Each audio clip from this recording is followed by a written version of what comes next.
Thank you, Honorable Justice. The words you had said about the advocates in his chambers would equally apply to all the advocates who had outside his chambers still very close to him. You are also referred to the friendship which he had with the other doyens of bar like Mr. Maslamani, Mr. Somyaji.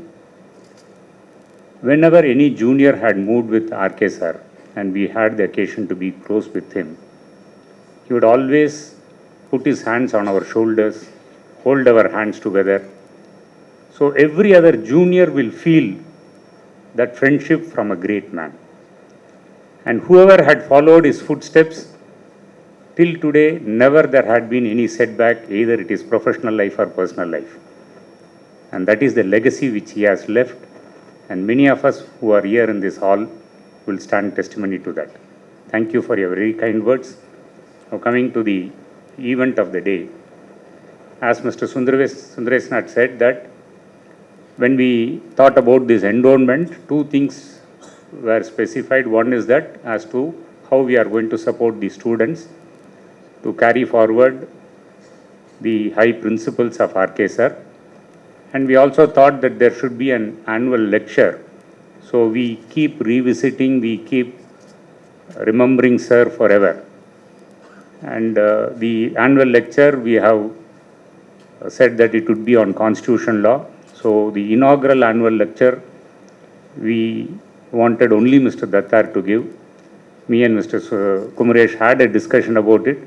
And in fact, the first word had come from Mr. Maslamani sir to me when I had just initiated this, saying that we wanted to look at the inaugural annual lecture. He said Dattar would be the right person. And there is no, whatever words we say about R.K. sir, today we also see with Mr. Dattar, person who had been in this court, who had walked with us, who today carries that flag of Madras High Court very high in Supreme Court. And that also reflects in the topic which he has chosen for the day.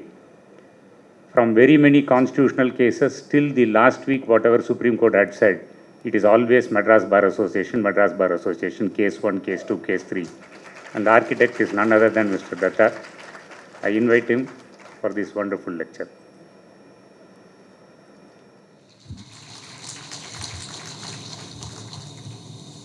Good morning to all of you.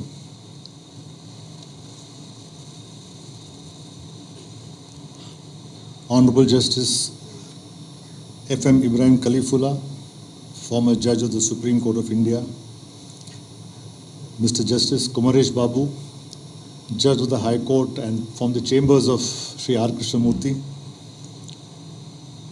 Sri G. Maslamani, Senior Counsel, to whom I owe a great debt of gratitude. In fact, he proposed my name as a Senior Counsel and Mr. N.R. Chandran seconded it. And I think Mr. Shanmugasundaram and myself were the last two seniors who were appointed by a full court. Thank you, sir. I always remember that.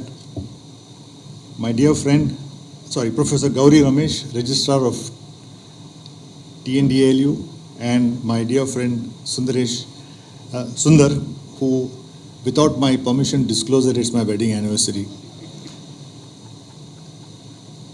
When this decision was taken to give the endowment lecture and my dear friend Om Prakash met me and asked me to deliver it, I didn't have a moment's hesitation to say yes, out of the enormous respect, regard I have for late R. Krishnamurthy. While thinking of the topic, I chose this because this has been bothering me for a long time. The unforgotten, unknown and remarkable role of this Madras High Court. I came from Bombay in 1976 and joined the Madras Law College. The first year was the emergency. There were no strikes. Colleges went on time. And I think I learned more in the first year than I did in the remaining 2 years of my practice. From the second year, we started having this unfortunate problem of strikes. But the unintended benefit was that the moment college would be declared as a holiday, I would walk across to the High Court and observe the great people practicing there from 1976 onwards. And when I look down the corridors of time, I can still see VKT Chari, I can see Mr. Keshav Iyengar, M.R. Narayan Swamy, V.P. Raman, Govind Swaminathan, all these people were there. And then the next generation, outstanding lawyers were taken over by Sri R. Krishnamurthy, Sri G. Maslamadi, and so on and so forth. Now, to my young friends here, I must tell you that having traveled to several high courts in the country, without question, the Madras High Court is the most impressive and majestic court building in the nation. For those, I don't know how many of you have gone for NL Raja's Heritage Walk on Sunday, but even in the Law College, I learned that this is the second largest court complex in the world. The first is the Royal Courts of Justice at the Strand. If you go to London, just go off Chancery Lane, you will come to the Strand Courts, the Royal Courts of Justice, and the second is the Madras High Court. There are very, very many important features of the Madras High Court. I just mentioned one and I'll go on to the other point. This majestic building was built at a cost of rupees 12 lakhs, that's all. Today you can't get a Maruti car for 12 lakhs, but that was the cost of this entire building. And at that time there were only 5 judges. If you see the building, I always take it this way. To use a computer analogy, if the building of the High Court is the hardware, then the lawyers and judges of that court become the software. And it is they both together take the court to great heights. And when I've been working on my books and I've had the opportunity of reading old judgments, I then realized the outstanding judges that we had, and I must say that they wrote outstanding judgments partly because they were addressed by very, very eminent lawyers as well. I was told, and Justice Khalifullah may bear me out, that very often the quality of a judgment depends to a certain extent on the quality of the arguments that are made before it. So Madras High Court has got a magnificent building, and we have had a magnificent galaxy of lawyers and judges in the past, of whom I'll speak shortly. And this put together makes the great Madras High Court. I would request you not to underestimate the great legacy we have. We should be proud to be in the Madras High Court. I come from Bombay, I've been to the Bombay High Court, I've been to Calcutta, I've been to other high courts, but believe me, this is a truly impressive, majestic building. Now coming to Sri R. Krishnamurthy,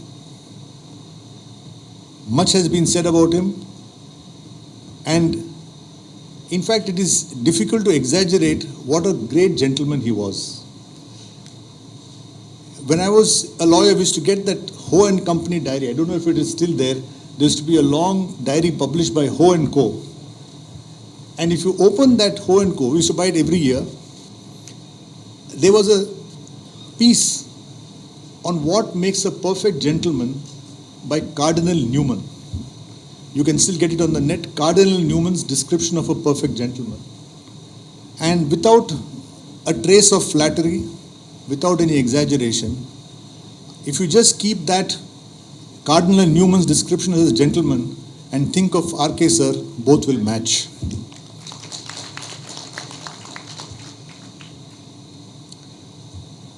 Now coming to this topic of March of Constitutional Law, I chose it after having a detailed discussion with Om Prakash. Justice Khalifullah mentioned about this great document. I'll just spend a few minutes and then go on to the actual topic. In the recent past, there's been a great tendency to keep criticizing everything as part of the colonial legacy and something which has to be looked down upon or something which is simply borrowed. As Justice Khalifullah pointed out, the Constituent Assembly started its meetings in 1946, and the Constitution Day, that is Law Day, which is now called the Samvidhan Divas, 26th November. On 26th November, the final draft of the Constitution was settled. And then the Assembly adjourned till 26th January 1950, when the Constitution actually came into force. The last speech of Dr. Ambedkar on 25th November 1949 summarizes the work that had gone, and Dr. Ambedkar mentioned that they worked for 3 years. More than 6,700 suggestions were received, 2,700 amendments were made, and this constitution has been made by the great effort of our founding fathers, and it is something to be cherished. Professor Tom Ginsburg of the University of Chicago, incidentally he is coming to Delhi to give a lecture at the Palkhiwala Foundation with the University of Chicago. He has made a comparative study of more than 195 constitutions across the world. And he found that the average life of a constitution is just 17 years. The longest constitution is the US Constitution, and the second longest is the Indian Constitution, which is now completed 75 plus years. And our journey is even more remarkable than the US journey because of the diverse situation in India, the kind of 28 states, so many languages, so many cultures, yet we still have pulled on. And I personally believe that as long as the basic structure doctrine continues, this constitution will continue to survive. And you don't have to do anything. Just see the concurring opinion of Justice Mudholkar in the Sajjan Singh case, where for the first time it was he, not Conrad, Dieter Conrad, anybody, it was Mudholkar in the Sajjan Singh case of 1965. See, by 1965, Constitution came on 1950. By 1965, the Constitution was amended 17 times. So people started getting worried. Can you keep on amending the Constitution like this? Is it something permanent? The Supreme Court till then had held that Constitution can be amended. The powers of amendment are untrammeled. The Parliament can change whatever it likes. Nothing can be done about it. But in Sajjan Singh, though he upheld the validity, he flagged the danger. He said that, this is a very important thought for all of us. He says you can amend the Constitution, you can do what you like. But he said, suppose in the Constitution, you say you have unchecked power of amendment, you can do what you like. Suppose you remove right to life. If you remove right to liberty, right to practice your religion. If you remove these rights, will what is remaining, will it be worth a constitution at all? It will be a constitution only in paper. And this is the point I want to make. Mudholkar points out that there are certain essential features of the constitution which you cannot change. And it is a strange irony that he gets the word essential features from a judgment of the Pakistan Supreme Court. Justice Cornelius, a Christian gentleman, was the Chief Justice of Pakistan. He used the word essential features, which Mudholkar took up and said, there are certain essential features which you cannot touch. And then he asked the question, what are these essential features? And he said, just look at the preamble. They will give you the essential features: liberty, equality, fraternity, justice. As long as these are there, the country will remain a republic, democracy. Now, I chose this topic of March of Constitutional Law. I just highlighted that importance of the Constitution, and let us not take it for granted. It is something to be cherished. Mr. Palkhiwala said that the price you pay for liberty is eternal vigilance. We have the citizens constantly on the guard that our rights are not slowly taken away. Now, coming to the March of Constitutional Law and the role of the High Court.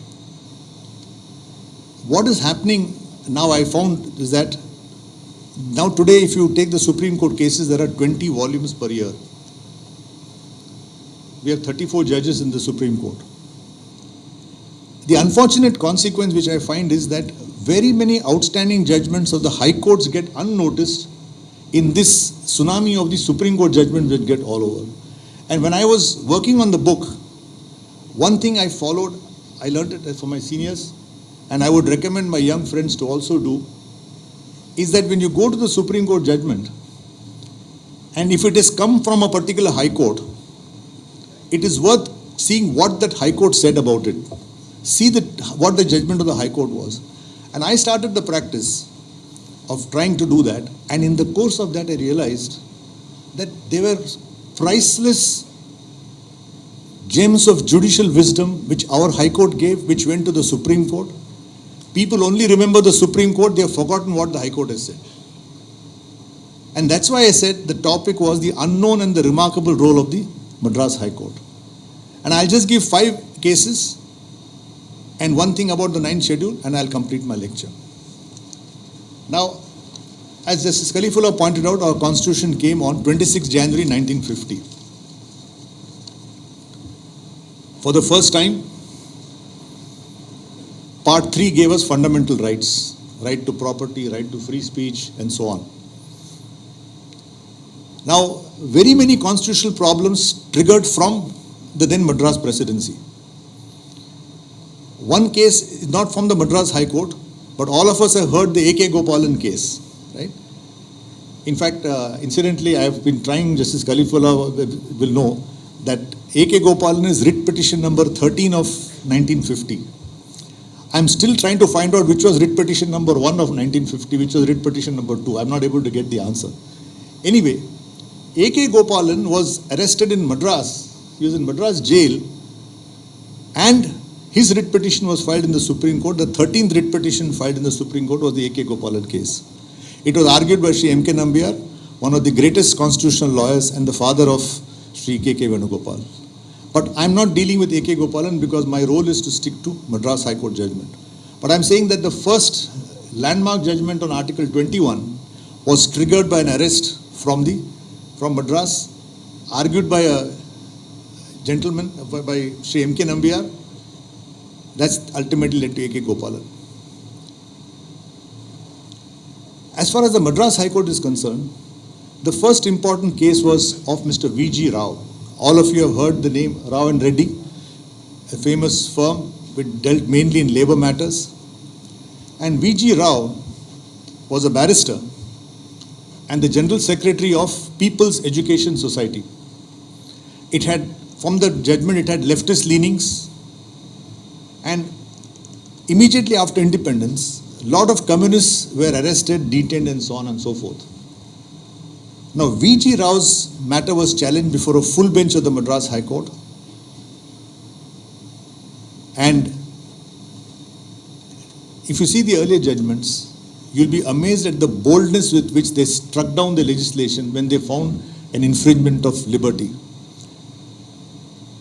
The danger in V.G. Rao was the government issued a notification saying that People Education is an unlawful association. The law said they can notify an association to be unlawful, and by just notifying that, even the members would suffer imprisonment.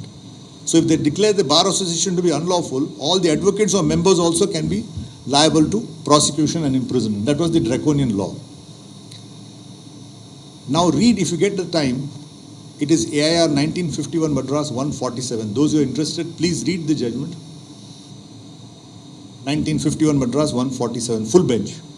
And particularly read the judgment of Vishwanatha Shastri. Arguments are made. The petitioner lawyer, M.K. Nambiar, says that my freedom is untrammeled and the court can do anything to strike it down. Sri V.K.T. Chari, the Advocate General, he says no, the executive is there. You can't, when the executive says it's unlawful association, when they are going to protect public law and order, you can't interfere. Now, for the first time, a very important passage is made by the Madras High Court. Lot of cases are cited from US Supreme Court, Australia, and so on. And what Justice Rajamannar says, Chief Justice says, in the US, the Supreme Court can do what it wants. In the UK, Parliament can do what it wants.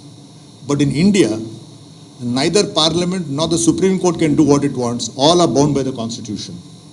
We are all creatures of the Constitution and we must be a part of the Constitution itself. And on that basis, they struck down this notification as violating the right to form associations. Very superb kind of language has been used. In one case, many American judgments are cited. Vishwanatha Shastri, Justice Shastri, makes a very telling, sarcastic remark by saying, we are now governed by 19(1)(c). And he says, so many foreign judgments have been cited, but I will refer to only a parsimonious few of an embarrassing wealth of American citations. So he said that too many citations are there, I'll ignore all of them and go by our Constitution. V.G. Rao goes to Supreme Court and Chief Justice Patanjali Shastri affirmed the judgment of V.G. Rao. So the first important contribution of our High Court is the importance of liberty, importance of forming association, and what it says is you can't have you can't have guilt by association.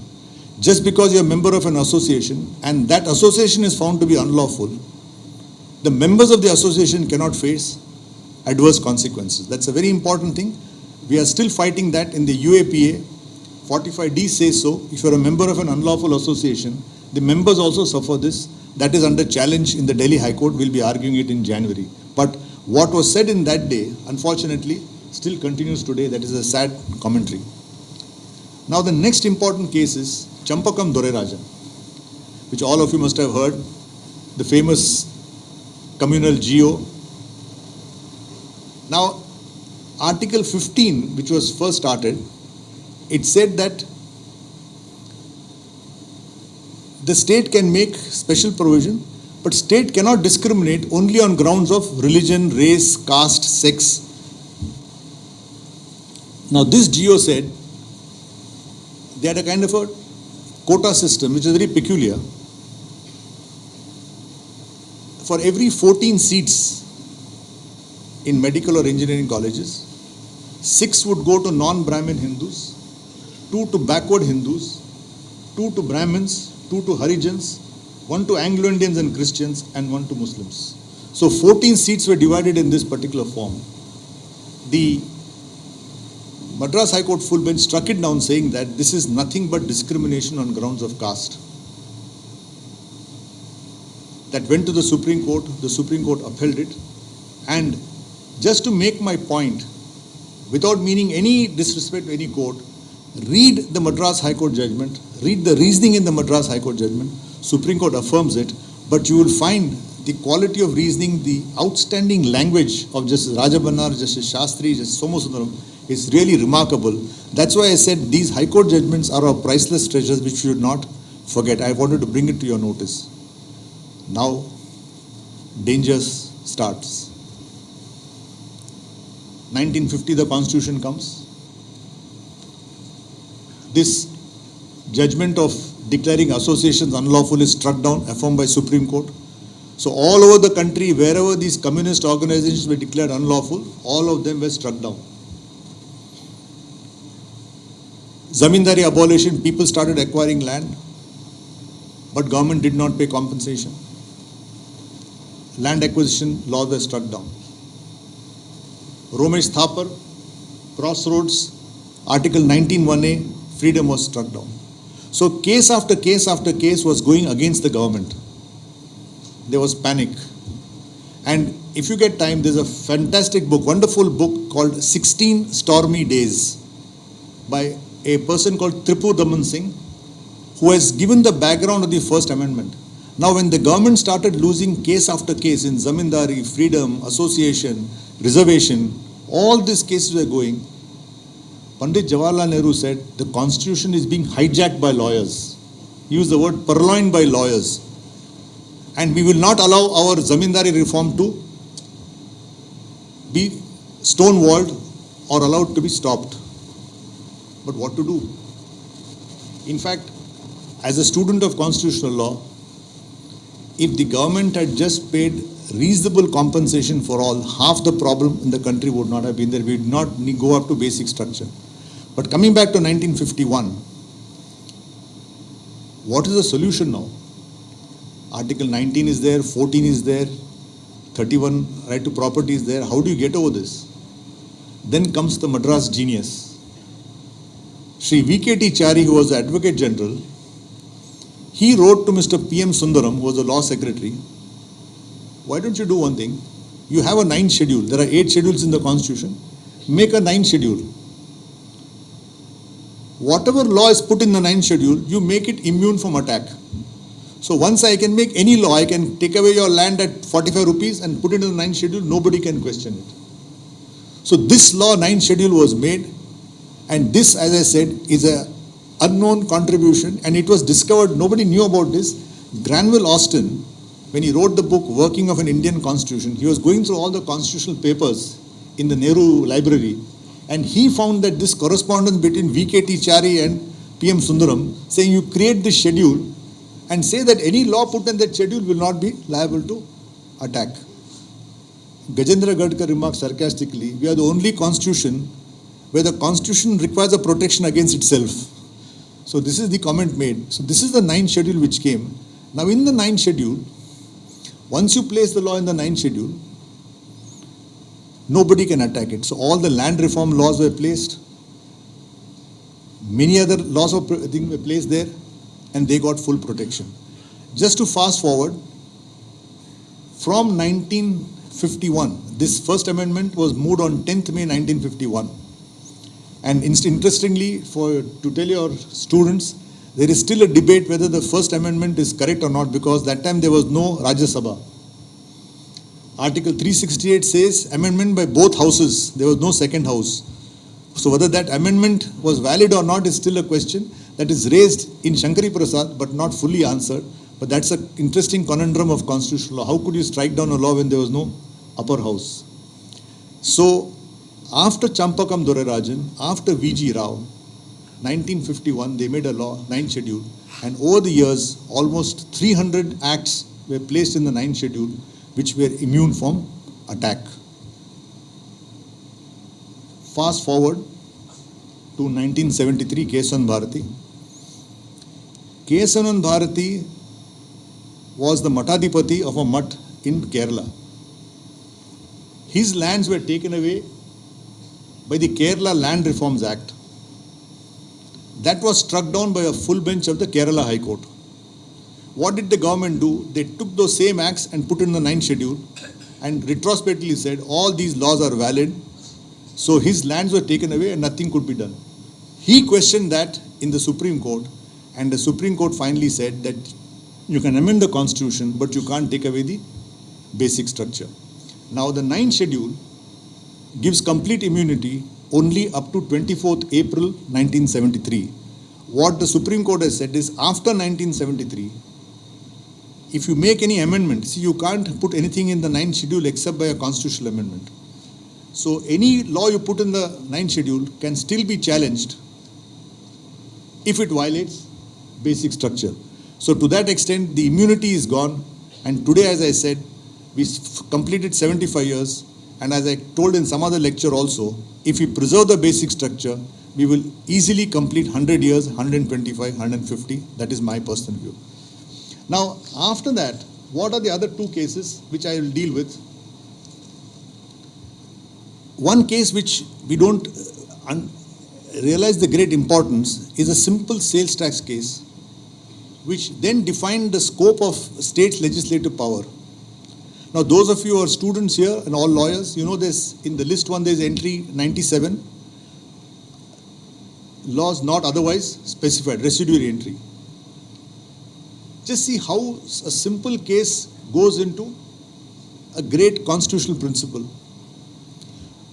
Rajaji, many of you don't know that the first sales tax law in the country was in Tamil Nadu. The Madras General Sales Tax Act 1939 was one of the first sales tax laws.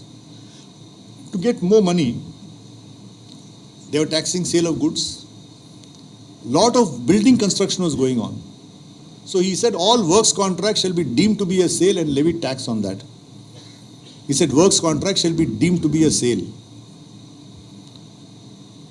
Justice Satyanarayana Rao, an outstanding judge who went to Andhra after the state reorganization, he and Justice Rajgopal had given us judgment on sales tax where they discussed this constitutional principle, and this is worth listening to carefully and analyzing.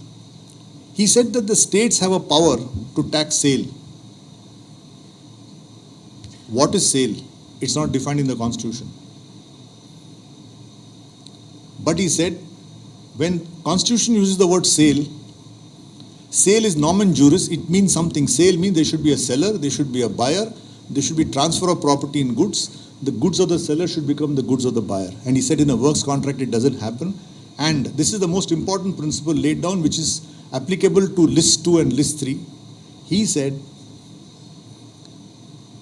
if a word is given as sale, then the legislature of a state cannot create a legal fiction and treat transactions which are not sales as sale and tax them. In other words, if you got the power to tax betting and gambling under entry 34, you can't deem something which is not betting and gambling and tax it. That's why in this gaming controversy which were involved, games of skill are never betting and gambling, and the Supreme Court said you can't expand your power and say even a game of skill becomes betting and gambling. So this is a very landmark judgment decided by the Madras High Court, and interestingly, it goes to the Supreme Court, and the Madras High Court judge Venkatrama Iyer, he gives another landmark judgment saying yes, state can only tax what is a sale, they can't go beyond their power. The fourth case, I'll just come to M. Karunanidhi's case. This is on repugnancy. The Tamil Nadu Act said that Public Persons Criminal Conduct Act, they filed a case against late Chief Minister on the ground that there were some corruption charges on procurement of wheat from Punjab. And he argued before 5 judges that the state law is repugnant, is contrary to IPC and CRPC and Prevention of Corruption Act. State has no power to get into these laws because central laws are there. State law is repugnant to the central law. 5 judges heard it and they negative the challenge. It goes to the Supreme Court, and the Madras High Court and the Supreme Court have laid down the principles of repugnancy which are valid till today. Which are valid to today. Now a small break on this. Why was it heard by 5 judges? Justice Kalifullah mentioned that he joined the bar in August 1975. Sir, it's your golden anniversary of practice at the bar. Yes. I think you will be one of the few people in the audience who has seen the beginning of the emergency, lived through the emergency, and practiced in the High Court when the 42nd Amendment was in force. Now, why was Karunanidhi's case heard by 5 judges? Why not by 2 judges? Or why not by 3 judges? You'll be shocked to note that the 42nd Amendment, which Sirvai called an outrage on the Constitution, an obnoxious outrage of the Constitution, the 42nd Amendment said, and believe me, from 1975 till 1978, till the 44th Amendment, the law was a High Court could not question a central act. No High Court could entertain a challenge to a central act. Next, any challenge to the State Act also must be heard at least by 5 judges. And even in that 5 judges, there should be 2/3 majority to strike it down.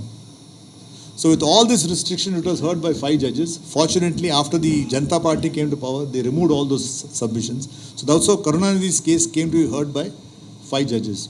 Incidentally, those who are interested in statistics, the Madras High Court has given 13 judgments of 5 judges and about 56 or 57 judgments of 3 judges. And out of 13 judgments, 5 relate to constitutional law. So I was just doing a study on that, just to see what our contribution to constitutional law is. There's no time to get into other important judgments on that. And finally, I will now come to the Madras Bar Association. Recently, we succeeded before the Supreme Court in what is MBA 6. And I'll take this opportunity of thanking the wholehearted support of the Madras Bar Association, Mr. Gandhi, Sri Vijay Narayan, Kamal Nathan, and all the presidents they gave. Incidentally, the first case is R. Gandhi versus Union of India. So people in Supreme Court keep on saying R. Gandhi case, R. Gandhi case. How is it R. Gandhi? Interestingly, when we filed the writ petition, I put the title Madras Bar Association represented by President Sri R. Gandhi, by Thiru R. Gandhi. Surprisingly, the charter of the Madras Bar Association was not available. It was formed in 1865. So the section took an objection and the registration here, sir. I said, it's not available. I said, you know Madras Bar? No, sir. If you don't have registration, they can't file a writ petition. Then we had a via media with the Registrar Judicial. I put R. Gandhi, President Madras Bar Association, and then we filed the case. That's how it became R. Gandhi versus Madras Bar Association.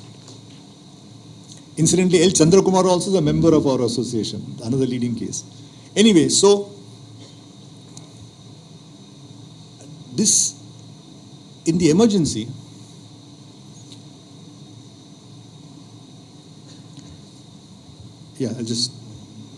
in the emergency, the 42nd Amendment started tribunals. 323A, 323B, the government could create tribunals. Now, if you see those sections very carefully, they could create tribunals for anything, including criminal law. So tomorrow they can have a banking tribunal headed by a commissioner of police, one bank manager and one judicial officer. That can be a tribunal, and they can send you to jail.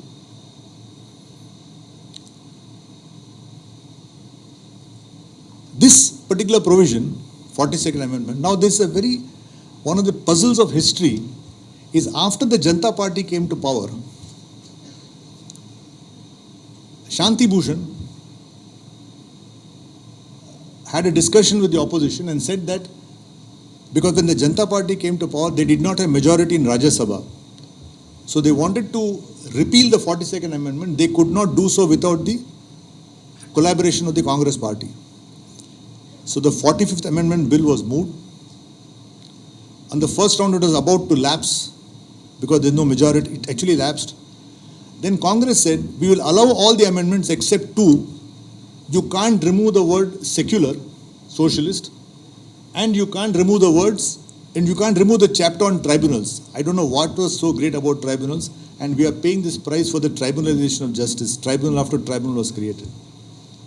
This amendment came in 1976, nothing happened. Suddenly in 2002, there was a decision to start the National Company Law Tribunal. All the jurisdiction of the High Courts was taken away. All company would be by Company Law Tribunal. Who's the member of a tribunal? Any officer having 25 years experience in administration, economics, finance, marketing, etc.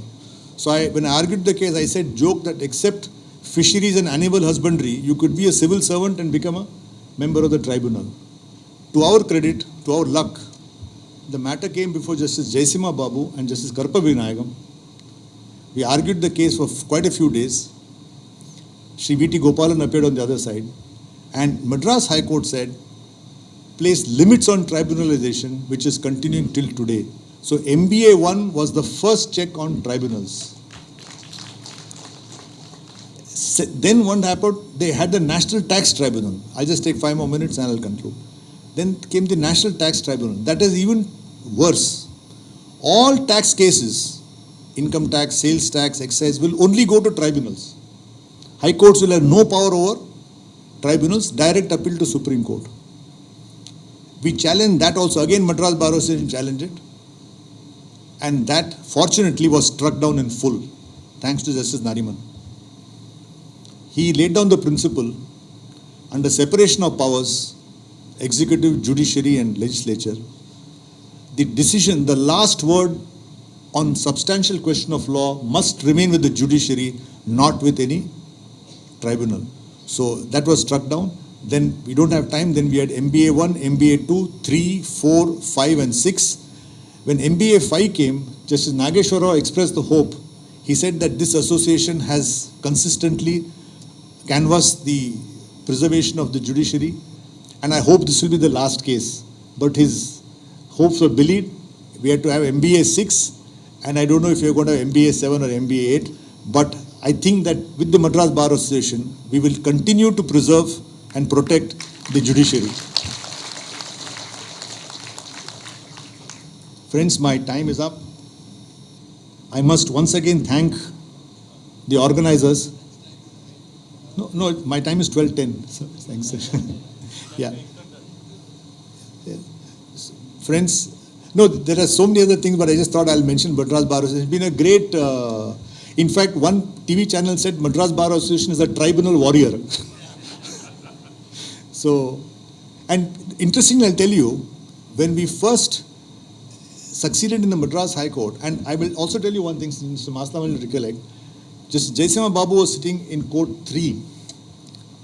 We finished the arguments around lunch. After lunch, he started dictating the judgment and continued for the next day full. Non-stop, he kept dictating the judgment because he was going to retire after 15 days or 20 days. And that's how we succeeded. And Justice Karpa Vinayagam also was fully supportive, and that's how we won that particular case. Then Madras Bar, of course, National Tax Tribunal. See what was happening to the tribunals and how the Madras Bar Association gave protection. In the company law, I'll just mention 2 points. In the company law, we said that, look, you are taking company law by people who don't know company law. I did research with my colleagues and found that throughout the world, there is no company law tribunal in anywhere. And then I realized on studying that tribunals are never allowed where the litigants are two private people. A tribunal is there only where the state is a litigant, like income tax, sales tax, or PMLA, and the other side is a citizen. But if both the litigants are tribunal members, it should not go to a tribunal. That's how we also tried to censure patent trademark also, just as Pasha is here. We said it should go to the court because it's a list between two individuals. That was the thing as far as the first tribunal was concerned. And I said, don't have these tribunals. National Tax Tribunal also, you can't do it. How did we succeed? The National Tax Tribunal came. It was an ordinance. It was going to come on 30th October. We moved a lunch motion. I appeared before Justice Subhash Reddy was there. He refused to give stay. To my luck, the next day, a notice was put up in the MHA, High Court Advocate Association, calling for applicants for National Tax Tribunal. One of the people were sitting or retired judges. And that advertisement in the notice board said all these people should apply with their passport size photograph, SSLC certificate, degree certificate. So I took with the help of him, I took a Xerox copy, again went to the chief court and said, look, this is what they're doing. They're expecting High Court judges to apply with passport photograph and schooling certificate. Immediately he gave a stay of the tribunal, and the tribunal never at all came into being. So this is how these are all strokes of history which saved the judiciary. Because I told the judges in the Supreme Court, company law is gone. Today a High Court judge, if he gets elevated to Supreme Court, he would have never opened the Companies Act because courts are not no jurisdiction. If you go to tax, if you take away tax also, one of the arguments which we made before Justice Kher and Justice Nariman was, company law is gone, trademark is gone, DRT is gone, TDSAT is gone. So at the end of the day, High Courts will have only CPC, CRPC, Article, nothing will be left with the High Court. And thanks to the Madras Bar Association, today taxation is still with the High Courts, and I hope and pray, we are trying our best to say that let NCLT do only IBC cases, that's taking all their time. Company law, operation mismanagement should come back to High Court judges, should come back to the company courts. So this is the struggle of the Madras Bar. We are still, and I hope we should succeed in the near future. Friends, I come to the end of my talk. I am greatly privileged to deliver the first annual memorial lecture. To me, it is a great privilege and honor. And I will not it's a bit of an emotional moment for me. And I can only say that I've had the opportunity of giving some lectures here and there. But I can say that throughout my life, this first annual memorial lecture will be one of my most memorable lectures which I have given. Finally, Justice Khalifullah mentioned that he looks around, he can't see a single statesman. Sir, I don't subscribe to the gloom and doom theory. What I feel is, there is a famous saying that every great man like Sri R. Krishnamurti leaves behind a legacy. And what is the legacy he leaves? I have had the occasion of being his junior in two important matters, but I always try to observe very many seniors, try to learn from them. Each senior has got his own unique features, own special qualities which you can try to imbibe, try to learn from. As far as Shri R.K. Sir was concerned, I must say honestly that he never raised his voice. He was an example that you can be firm and dignified. I have not seen him make a sarcastic remark against the other side, crack a cheap joke. His arguments were the embodiment of dignity and brevity. I've also never seen him argue for several days at length. So when you say that there is no statesman around, what Samuel Smile said was, the legacy left by a man tells us that we, with the same effort and the same dedication, can reach the heights which people like RKs are also reached. And if you say that there are no future RKs around, I will say amongst the young students, maybe in the next 15 years, 20 years, we'll get some more RKs, some more Maslamadis, some more Kalifullahs in the years to come. Thank you so much.